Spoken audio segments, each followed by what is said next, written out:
I still reckon one of the big challenges I find, I look forward to hearing your thoughts on this, is it's still not entirely tethered to the reality. Yeah, well, so this is the interesting part about it, is that it's provable and it's indisputably documentable on the blockchain, in most cases the Ethereum blockchain. So people can say, you made a representation that you would give me this thing in the future if I held this token. You know, the NFT, the non-fungible token. So isn't the rock star the blockchain? The NFT is taking all the credit, but the real rock star is just a line. It's just a line on the ledger of the blockchain. That's exactly right. But sometimes what you need is a use case with the platform so that people can understand the power of a technology itself, which in this case, as you correctly point out, is the blockchain. But what hasn't happened is this hasn't been tested yet.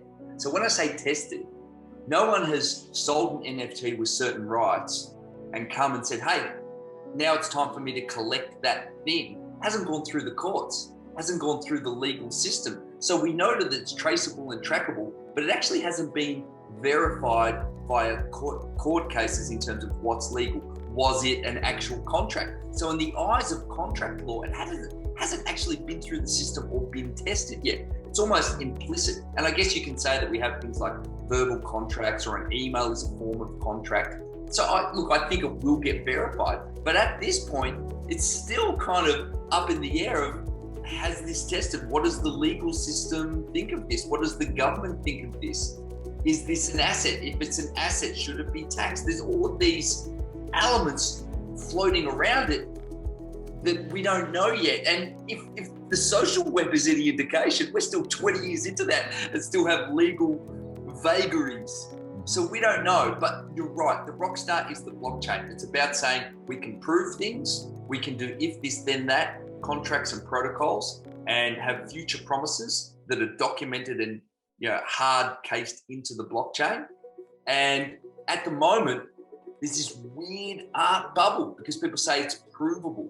But the Nyan cat, which is the most famous one, which is that little internet cat with the little rainbow image, sold at an auction, the NFT Forum from the original artist for $600,000 in Ethereum. But I used that in 3 presentations last week. I just took a copy of it and put it there, and I told the story. The real question is, does the token itself that tells you own something have value if you don't have control? Because here's the thing that I think, right? The thing that creates power in life is actually control. It's not necessarily ownership. Ownership without control is just something in your mind. If you don't control something, you don't really own it. In fact, there are a lot of things people control that they don't own. Mark Zuckerberg controls Facebook, even though he only owns 15% of it.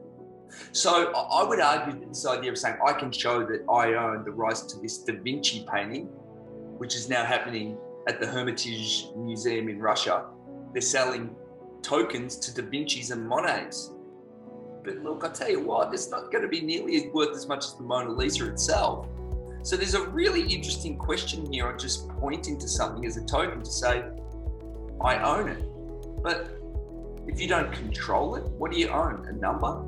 Kind of reminds me. What value does that number have? Remember about 10 years ago, some entrepreneur attempted to sell real estate on the moon? Yeah, right. And giving away plots. I do remember that kind of stuff. Yeah. Like I've got a piece of paper that says I own it. It's like, well, so you can't actually leverage any value from that. Yeah. So ownership is about 2 things. It's generally about use and control, right? So ownership is about I can use it or I control it, in which case I can get revenue from it. Now, the real question around an NFT is what use do you get? What ownership do you get? What control do you get? Because ownership on itself on a piece of paper doesn't have real value. And I would hazard a guess. What's really interesting to me was just last week, Gary V sold some of his V friends NFTs, which are little scribbles. You had empathetic elephant and stuff like that, the whole Gary V cult thing, right? And good on him. He's quite nimble and jumps on things quick. Now, he had a higher price than some Warhols and some Jackson Pollocks, right? And that for me is really interesting. And I'll tell you why it's interesting. Because I think the high prices that we're seeing in a lot of NFTs is that people aren't spending earned money. They're not spending money that they've earned necessarily. It's kind of found money. So it's either going to be a tech billionaire who buys the crypto punk, or someone who was early in on crypto and has a lot of crypto to spend.